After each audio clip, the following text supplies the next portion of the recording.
শীতকাল মানেই বিভিন্ন রকম খাবার দাবারের পসরা, তার মধ্যে শাক হলো অন্যতম। সর্ষে শাক অন্যতম একটি শীতকালীন খাবার। নমস্কার, আমি সর্বাণী, সহজে সুস্বাদু রান্নাঘরে আপনাকে স্বাগত।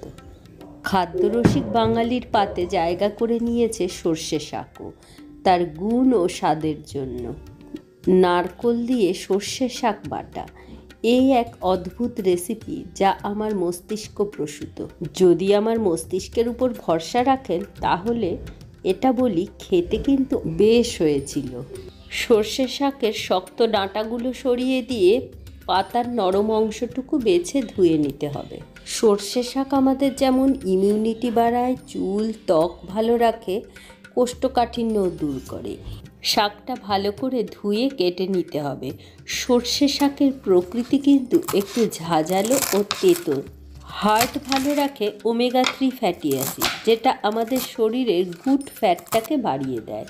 সর্ষে শাকের মধ্যে ওমেগা 3 ফ্যাটি অ্যাসিড পাওয়া যায়।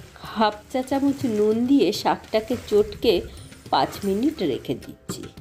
ওমেগা 3 ফ্যাটি অ্যাসিড সমৃদ্ধ খাবারই কিন্তু আমাদের ত্বক ও চুল ভালো রাখে। 1 টেবিল চামচ কুড়ে নেওয়া নারকোল, একটা কাঁচা লঙ্কা ও সামান্য জল সহযোগে মিহি করে বেটে নিতে হবে নারকোলটা।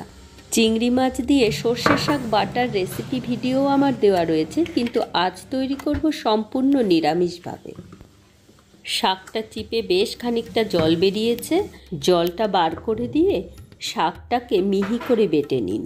সর্ষে শাকের মধ্যেকার ভিটামিন কে হাড় মজবুত করে, অ্যান্টি কার্সিনোজেনিক হওয়ার জন্য ক্যান্সার প্রতিরোধ করে। একটা লোহার কড়াই নিয়েছি, লোহার কড়াইতে আয়রন অ্যাবজর্পশন ভালো হয়।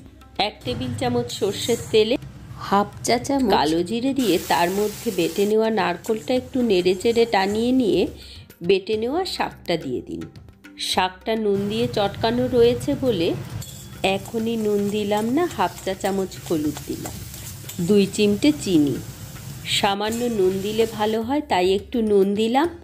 সঙ্গে কাঁচা লঙ্কা, আপনি কেমন ঝাল খান সেই অনুযায়ী আপনি বুঝে লঙ্কাটা দেবেন। ভালো মতো টানিয়ে নিয়ে ওপর থেকে সর্ষের তেল দিয়ে গরম গরম ভাতের সাথে পরিবেশন করুন। আশা করি রেসিপিটা আপনার ভীষণ ভালো লেগেছে। তৈরি করে খেয়ে দেখে আমাকে কমেন্টের মাধ্যমে জানান যে আপনি কতটা ভালো খেলেন।